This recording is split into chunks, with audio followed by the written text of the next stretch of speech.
and welcome back to another in-depth weather video.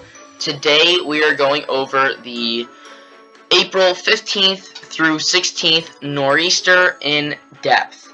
So, if you haven't watched my last couple of videos, I've kind of talked about this a little bit, as this has been a major point in the recent weather events, because you don't usually see this much snow in April, especially in the Northeast. So, we've had some major developments. So, we now have two scenarios that this storm could take. Instead of just the one on the right that you're seeing here, we have a new one, and I will be going over both of these scenarios in depth today. So, if you like this video, make sure to like, comment, subscribe, and hit the bell. Now let's get right on into it. So, I have made a graphic here, and this is explaining these two scenarios here.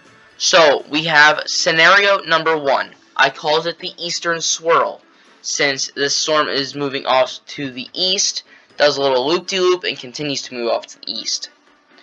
Now, there's less Atlantic moisture pulled into the U.S. There's still Atlantic moisture there that is getting drawn up from the storm. It's just further off the coast.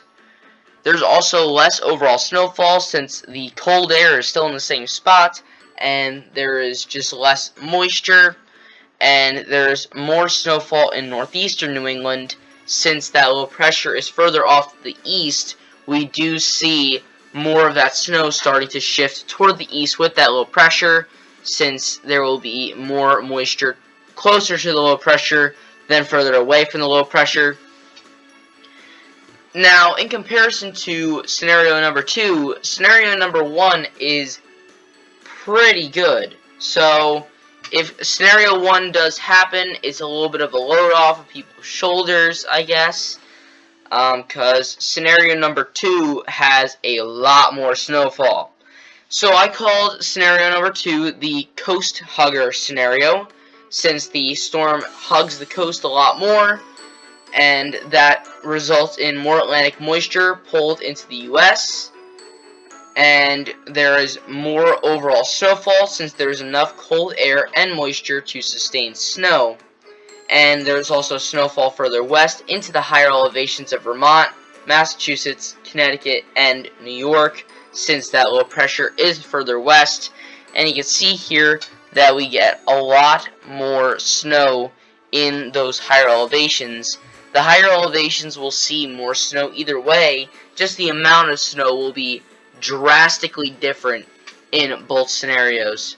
So, let's go over to the NAM and take a look at both of these scenarios. So here is the most recent model run of the NAM. Now, in the last two model runs, including this one, we've seen a trend towards scenario number 1, the eastern swirl, and this is exactly what I'm talking about in this two scenario problem that we have. In this scenario, we see this low pressure go much further off the coast, and you can see that there's only one small band of Atlantic moisture there. Now, it could be heavy in some spots, but mostly just light to moderate rain and snow. Now, eventually, the low pressure does move closer to the coastline, but it is also further off to the east, so eastern New England gets most of the snowfall there, and then it just moves off. Now, that results in the overall total accumulated snowfall being much further to the east. As you can see here, we have all of these pinks and purples in eastern New England. You can see the Boston area is much harder hit than in scenario number 1. In this scenario, since that low pressure is further off the coast. Now, the New York City metro doesn't get anything in this scenario. It is too far southwest. Now, let's go over to scenario 2, which is just a couple of mile runs away. So, earlier yesterday, it was still showing scenario number 2. So, let's take a look at that real quick. So, scenario number 2.